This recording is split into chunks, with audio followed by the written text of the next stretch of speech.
sejam todos muito bem-vindos a mais um episódio aí, uma live de holding familiar e patrimonial. Eu sou Peter Folkman e vou estar aqui para contar um pouquinho mais para vocês desses benefícios dessa estratégia super legal que é a holding, tá bom?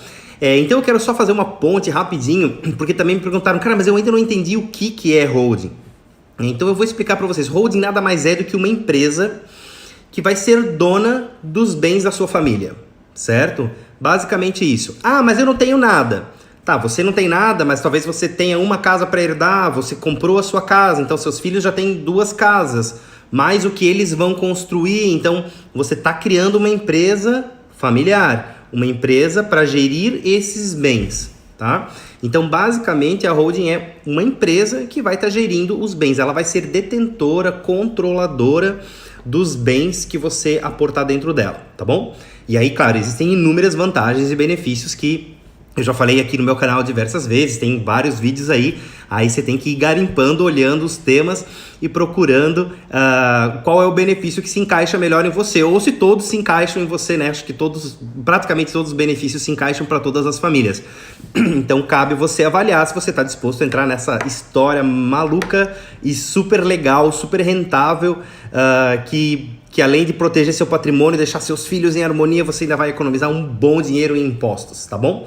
Mas eu não vou falar sobre isso hoje. Hoje eu quero falar com vocês justamente sobre os filhos. Por que a holding ela é tão importante? Por que ela nos motiva tanto, principalmente para quem é pai, para quem é mãe, para quem quer ter filhos ainda. Então já fica com a holding no radar, já começa a entender esse processo porque é super interessante, principalmente porque é um legado que você deixa para a família, é um legado que você deixa para gerações futuras, tá legal?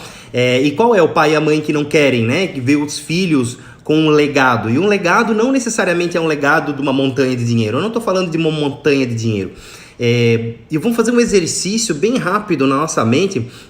O que mais nos aflige hoje? Muitas vezes não é falta de dinheiro. Muitas vezes não é uma situação financeira. A maioria das vezes é uma coisa muito pequena que afeta o nosso psicológico. E muitas vezes, para quem já experimentou briga em família, sabe o quão difícil isso é, né? Eu, felizmente, a minha família vive em harmonia, mas eu acompanhei muito de perto amigos que vivenciam isso e a gente sabe os traumas que uma briga de família causa nas pessoas, né? Causa nas crianças que depois viram adultos com sequelas mesmo, sequelas emocionais, sequelas psicológicas dessa briga, né? Eu acho que viver num ambiente de briga, num ambiente de estresse não é agradável, não é saudável, né? Agradável logicamente não é, mas não é nem um pouco saudável. Por mais que a pessoa diga assim, não, mas eu sou forte, eu brigo mais, mas nossa, você tá canalizando toda a sua energia para aquela coisa ruim, né? Então eu acho que não tem nada mais legal, não tem nada mais o que eu posso dizer, a palavra bem, nada que que mexe mais com a gente, que nos toca mais do que o bem-estar dos nossos filhos, né? Do que o bem-estar, a harmonia deles e principalmente para que os filhos se deem bem, que os filhos sejam amigos, que eles sejam companheiros, que eles se protejam, que eles possam caminhar juntos, né? Na vida, porque a gente já tem tantos problemas e é tão bom poder se apoiar em alguém, principalmente quando tem laço sanguíneo, né? E eu brinco sempre que não necessariamente você precisa ter laço sanguíneo para poder se apoiar em alguém, né? Poder ter um ombro amigo, uma pessoa bacana do lado. Mas quando é seu irmão é muito melhor, né? E quando você consegue, como pai, como mãe, manter essa união, manter essa unicidade familiar, isso é fantástico, né? Eu acho que não tem realização maior para um pai ou para uma mãe verem seus filhos juntos, seus filhos unidos. E aí você deve estar se perguntando, tá, Peter, mas o que isso aí tem a ver? Você tá falando tanto de união, de bem-estar familiar, o que isso aí tem a ver com a holding? Então, a holding é justamente para promover esse bem-estar familiar, é justamente para promover essa união. A holding é uma junção de pessoas que são de uma mesma família, que vão herdar o mesmo patrimônio, ou que vão querer construir algo juntos, ou que por si só querem ter um mecanismo de poder gerenciar melhor os seus os seus bens, né? Porque você não necessariamente precisa botar bens que vão ser divididos entre os outros. Eu já expliquei isso aqui, que você pode ter quem aporta mais dinheiro, pode ter uma cota maior do que quem aporta menos dinheiro. Então você não precisa só colocar na holding dinheiro, bens que são de herança. Eu posso colocar uma casa que eu comprei, minha irmã colocar a casa que ela comprou, e a minha casa, se vale mais, eu tenho um percentual maior do capital social daquela holding. É simples assim. Mas o legal é justamente a gente pensar de que a holding, em caso de herança, quantos filhos brigam por causa de um apartamento? Ou brigam por causa de 2 apartamentos? Ou brigam por causa de uma fortuna? Não importa. Não importa o tamanho da herança que se tem a receber. E isso é extremamente importante que as pessoas coloquem na sua cabeça. Ah, mas eu não tenho uma fortuna para deixar para os meus filhos. Não é isso. Às vezes um apartamento pequenininho pode gerar briga. E eu não estou querendo dizer que você tem que abrir a holding com um apartamento pequenininho, mas eu estou querendo dizer para você que faça as contas de como isso é para a sua família, como isso se aplica na sua família. Se você acha que isso vai dar briga, cogita a hipótese de botar uma holding, porque você bota aquele um apartamento pequenininho que era do pai e da mãe, mais o seu apartamento, mais o do seu irmão, mais o do seu outro irmão, divide as cotas, mais um apartamento que vocês vão ter de aluguel, sei lá. E vocês podem estar gerando uma nova empresa, podem estar gerando um novo negócio, onde aquele aluguel pode estar mantendo aquela empresa. Ah, mas a gente não tem aluguel, não é nosso interesse. Ok, mas vocês já vão deixar pronto a sucessão do patrimônio para os filhos de vocês. Ah, mas aí meu filho vai herdar a mesma coisa que meu sobrinho? Não, o seu filho vai herdar as cotas que lhe cabem e o seu sobrinho vai herdar as cotas que cabem ao pai dele. Então você consegue fazer essa divisão, né? E você consegue fazer com que toda a família viva em harmonia. Por quê? Porque não vai ter briga de herança, não vai ter que pagar imposto caríssimo para poder transferir depois, não vai ter que pagar um monte de coisa, TCMD, inventário. Só nisso aí a gente já está falando em quase 30% de taxa mesmo, de custo de transferência. Então se você tem um imóvel de 100 mil reais, você já gastou 30 mil reais. Se você morrer e não transferir, 30 mil os seus herdeiros já vão perder só para poder colocar no nome deles. E isso é muito importante que a gente tenha consciência. Então, muitas vezes as pessoas falam assim, ah, mas isso aí é só para quando eu morrer, eu não quero pensar nisso, isso é um problema de quem vai herdar, eles vão herdar que chega para isso. Eu acho difícil um pai consciente não se preocupar com isso em relação aos seus filhos, né? Eu acho muito difícil você simplesmente pensar, ah, eles já vão herdar que chega, eles que se virem com isso. Não é esse sentimento de egoísmo que a gente nutre pelos nossos filhos. Certamente não é. E às vezes a gente fala isso até sem pensar, porque a gente também tá com tanto problema, a gente tem tanto problema na vida, a gente tem tanta coisa para fazer que não dá tempo de resolver um problema que é lá na morte, não é agora, né? Não é agora. Mas o que a gente precisa entender é que se a gente resolver ele agora, o problema para os nossos filhos é muito menor lá na frente. Então a gente consegue eliminar problemas antes mesmo que eles existam. Então é o legado que a gente deixa para os nossos filhos, porque quando vier a conta de uma morte de um patriarca, de uma matriarca, e os filhos começarem a ver os custos, verem as implicações que isso gera, aí que começam as brigas, e aí que começam os desentendimentos. Aí tem irmão que não fala mais com o irmão porque não quer pagar a escritura daquele terreno, ou porque não quer pagar o inventário, ou porque meu irmão tem muito mais dinheiro, ele que paga. Aí começa aquele puxa daqui, puxa dali. E isso os pais talvez poderiam ter resolvido sem ter que pagar os 28% de TCMD e de inventário. Se os pais fizerem parte dessa holding, eles simplesmente transferem sem custo esse imóvel, só com custo de 1,7% do registro de imóveis.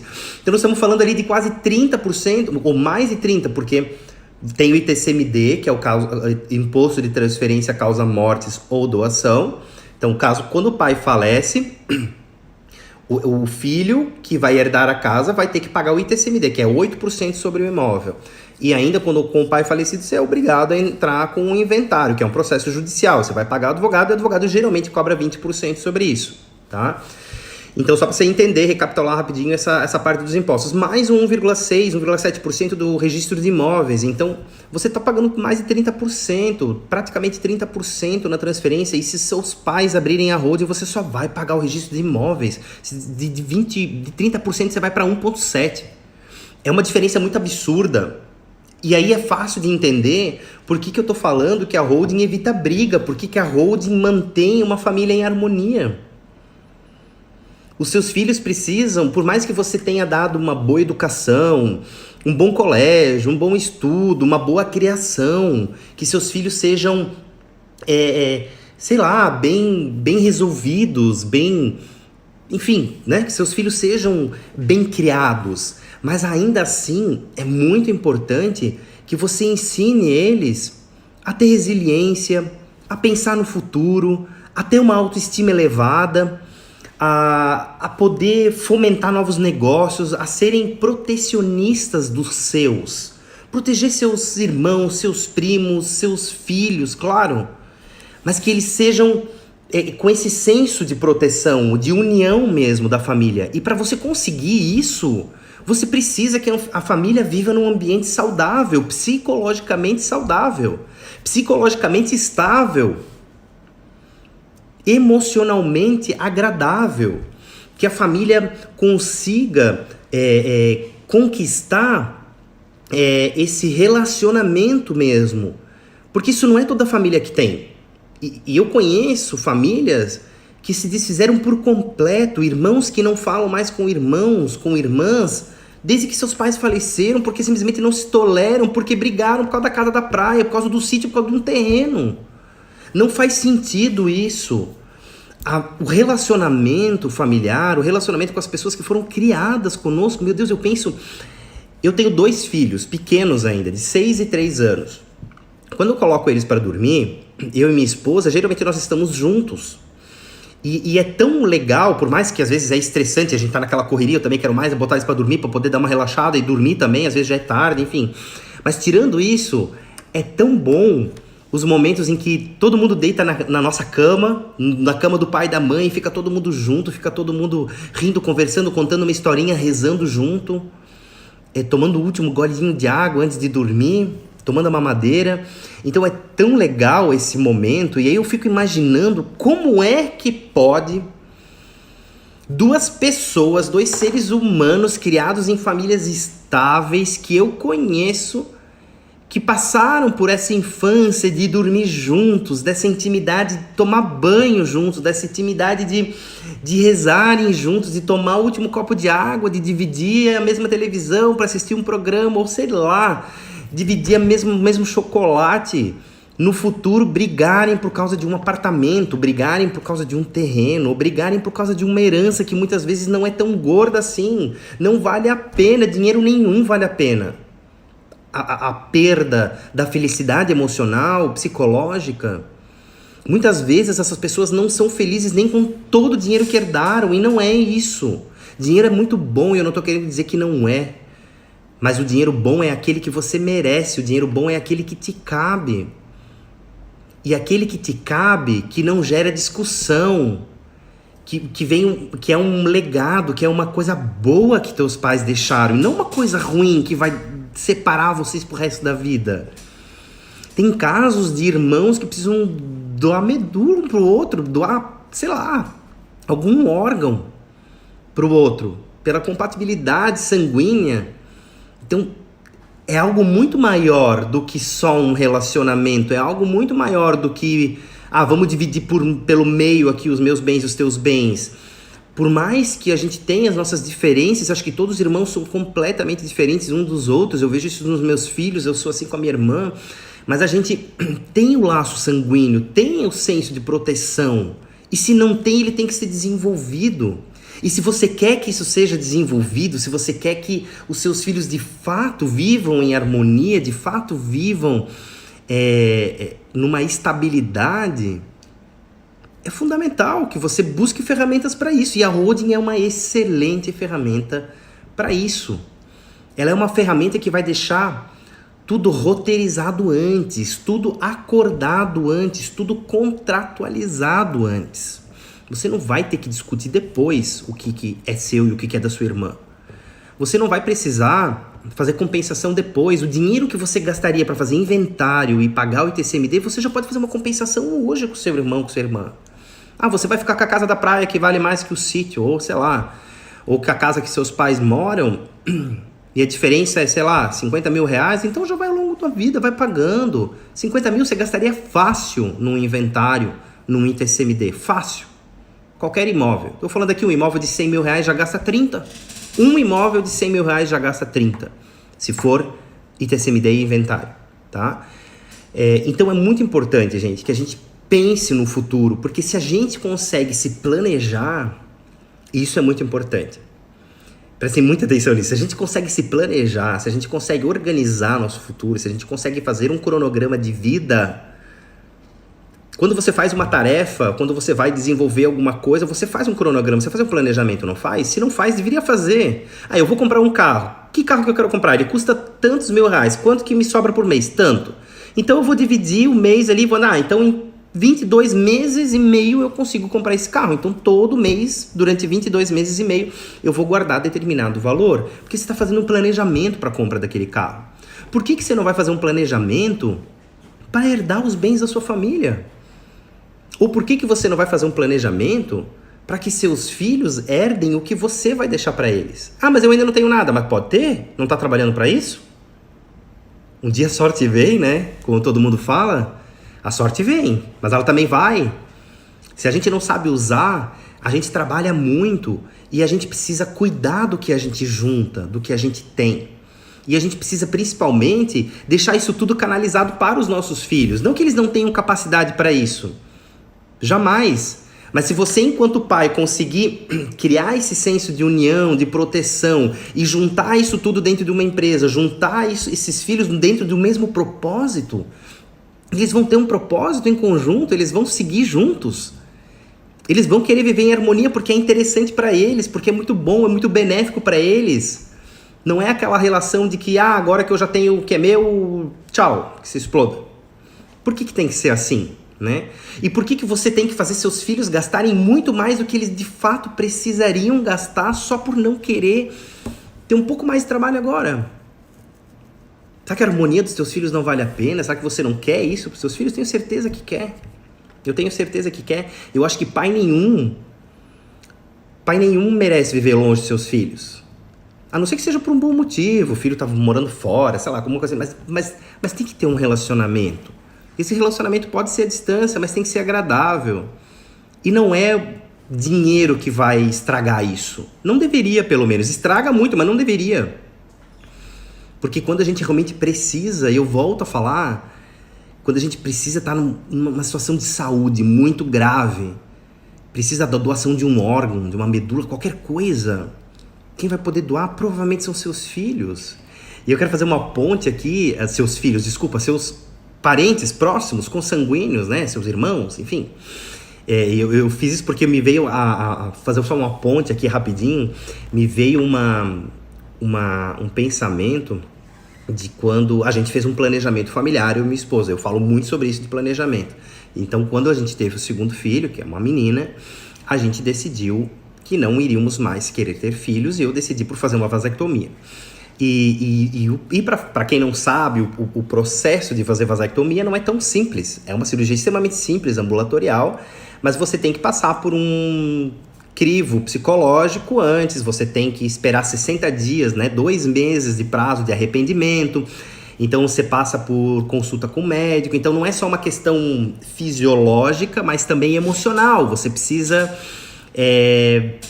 Você faz uma entrevista com um psicólogo e ele vai te instigando, né? Ele vai te instigando. E eu pensava, nossa, mas que besteira, eu só quero cumprir meu planejamento familiar, não ter mais que me preocupar com isso e fazer a cirurgia logo. E aí, uma das perguntas que a psicóloga me fez, e que me marcou muito, foi justamente assim: e se seu filho, você não quer mais ter filhos, né? Faz parte do seu planejamento familiar? Sim, faz parte do meu planejamento familiar. Eu já tinha mais de 35 anos, né? 34 anos eu tinha. E você já tem 2 filhos, casado, tudo certo, beleza. Mas você tem certeza que você não quer mais ter filhos? Não, eu tenho certeza. Mas e se o seu casamento acabar e você se envolver com uma outra pessoa? Aí eu respondi, bom, eu não acho que eu preciso necessariamente ter filhos se eu tiver um novo relacionamento. Tá, e se seu filho precisar de um transplante ou uma doação de medula? Você não cogitaria a hipótese de ter outro filho que talvez seja compatível com o seu filho que você quer salvar, que está doente, só para poder fazer essa doação para ele? das plaquetas, enfim, eu não entendo muito bem disso. E aí me veio o baque, né? Me veio o baque. Aí que me deu a consciência do quão importante, por mais que a gente não goste, não suporta, o quão importante é um irmão, o quão importante é um familiar, o quão importante é ter alguém próximo, consanguíneo. E eu não tô querendo aqui enaltecer só esse tipo de relacionamento, pelo amor de Deus, não é nada disso. Mas eu só tô querendo fazer com que vocês reflitam aquilo que eu também refleti. E aí eu comecei a pensar, poxa, mas é verdade.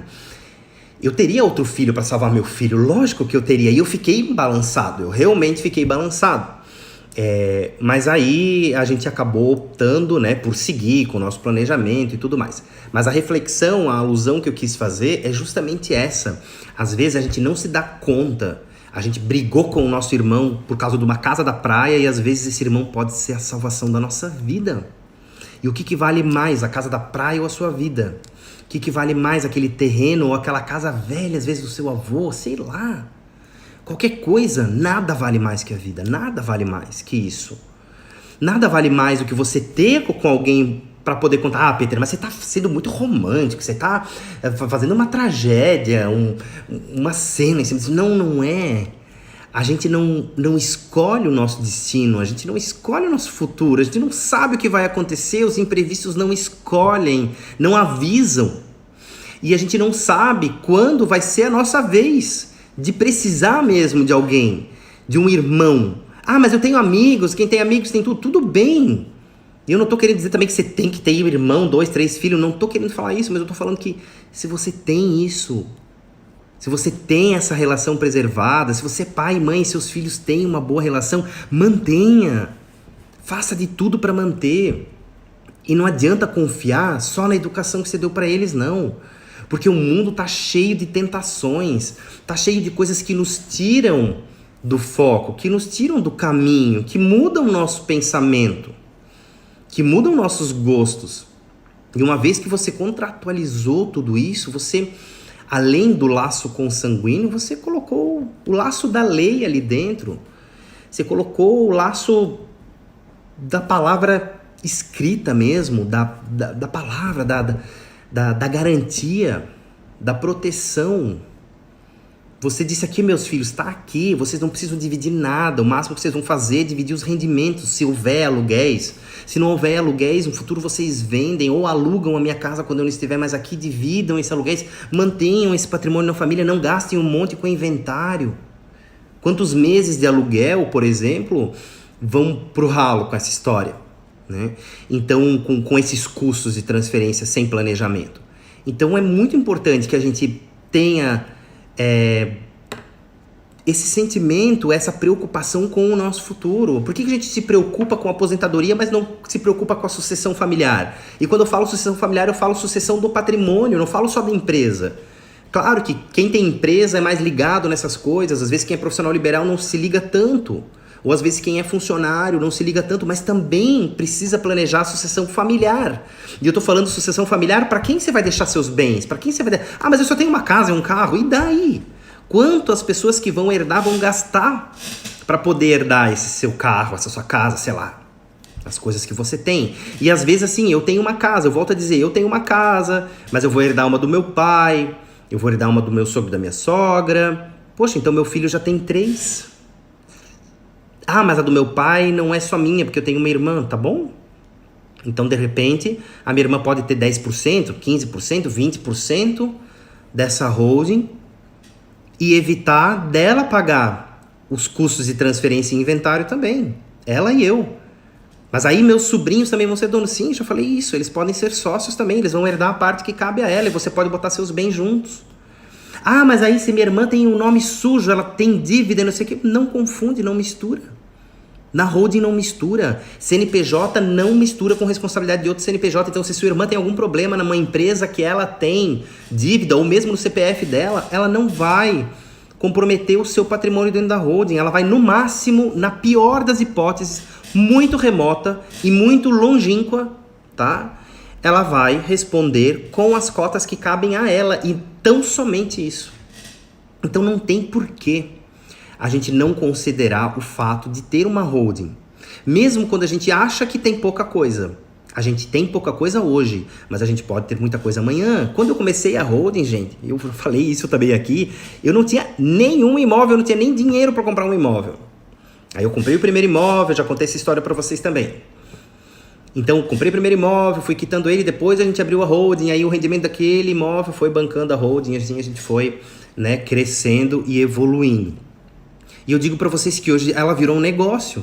Tava hoje mesmo assinando os balancetes, o balanço de 2020, e mesmo durante a crise a holding foi superavitária. Muito mais do que a empresa que gera minha renda ativa. Então minha renda passiva, ela, no ano de pandemia, ela foi super, né, super importante para a manutenção da família. Então, por que não fazer isso? Por que não pensar que isso pode ser daqui a 10, 15, é longo prazo o projeto? Isso pode ser, além de resolver os problemas dos seus filhos, ele pode ser um novo negócio para eles, por que não? Ah, mas eles não gostam de imóveis, não querem. Melhor ainda! Se eles não gostam de imóveis, eles precisam saber gerir aquilo ali, ou você precisa deixar aquilo canalizado para eles, para que eles saibam gerir aquilo da melhor maneira possível. Então não tem motivação para a gente não pensar nos nossos filhos, não pensar no bem-estar deles. Ah, mas eu penso no bem-estar, não seja egoísta, Pedro. Você está pensando no bem-estar momentâneo deles. Mas quantas vezes eu falei já que a gente tem que abdicar, às vezes, de um bem-estar momentâneo pensando no futuro. Então, por que não pensar no futuro dos nossos filhos, né? Por que não pensar mesmo de que a holding pode ser uma solução, e ela é uma solução muito boa, e ela sim vai evitar brigas, vai evitar aquele desgaste familiar. Como é legal a família poder se reunir final de ano, no Natal, na Páscoa, que seja só nesses eventos, mas é tão bom que a família tenha essa unicidade, que os irmãos se deem bem, que os irmãos possam se apoiar um no outro sem preocupação de que um irmão ganhou mais que o outro, ou o irmão vai passar a perna no outro, ou eu vou ter que gastar agora uma fortuna porque eu e meu irmão a gente não entra num consenso.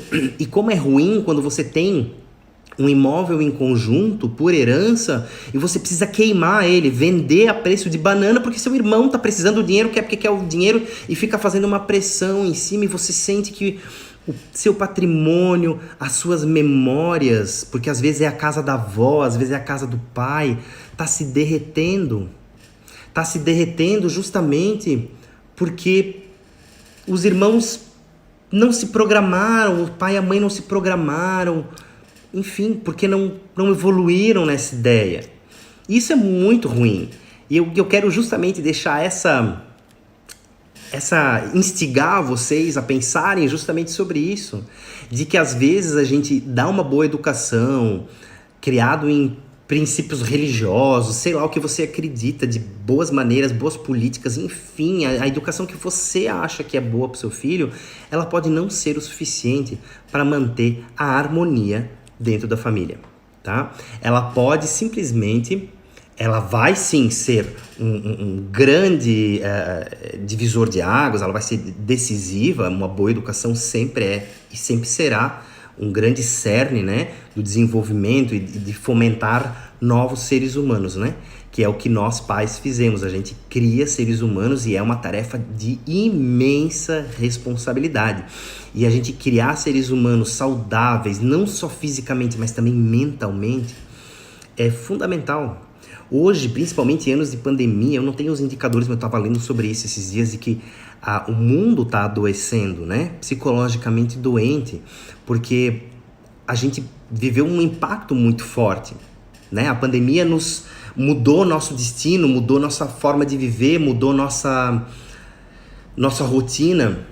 E às vezes uma briga familiar muda totalmente a nossa rotina, muda a nossa vida, muda até as nossas crenças. Ela é muito invasiva psicologicamente, né? Então eu acho que quando a gente consegue fomentar isso, e a gente tem ferramentas como a holding, por exemplo, para fomentar isso e para poder fazer esse planejamento e deixar a família estável, principalmente os seus filhos, não tem nada mais mágico que isso, né? Eu digo que é uma chance que todo pai e toda mãe tem, né, de minimamente deixarem isso planejado e organizado. E eu não digo só pai e mãe, eu digo tio e tia também, madrinha, padrinho, enfim, você pode colocar naquela holding não só irmãos e pai e mãe. Mas claro que ela tem o objetivo principal, ser uma holding familiar e patrimonial, que é o que eu venho tentando aqui explicar para vocês e passar esse conteúdo para vocês. Tá bom, pessoal? Então, a minha missão de hoje era justamente plantar essa sementinha na cabeça de vocês, para que vocês reflitam, para que pensem muito de que manter a harmonia na família não é só fazer um churrasquinho e todo mundo bater nas costas, tá tudo bem. Não é só ensinar pro filho que tem que cuidar da irmã, que não pode bater na irmã ou no irmão. É muito mais que isso, e a gente tem condições de fazer esse planejamento, de deixar isso tudo organizado. É um projeto a longo prazo, pensem sempre nisso, é longo prazo, pensando lá na frente, pensando que seus filhos vão poder ficar bem velhinhos, se visitando, né? E conversando aí na cadeira de balanço, na varanda. Que cena maravilhosa, né? Pena que os pais nem sempre estão aí para ver isso, mas é isso que a gente almeja, é isso que a gente quer, e eu tenho certeza que vocês vão sair dessa live hoje pensando muito sobre isso, tá bom? Perguntas, me mandem no direct, não deixem de se inscrever no meu canal do YouTube, tá bom? E a gente vai continuando nossos conteúdos aí toda segunda e toda quarta, conteúdo novo, tá bom, gente? Beijão, valeu e até mais!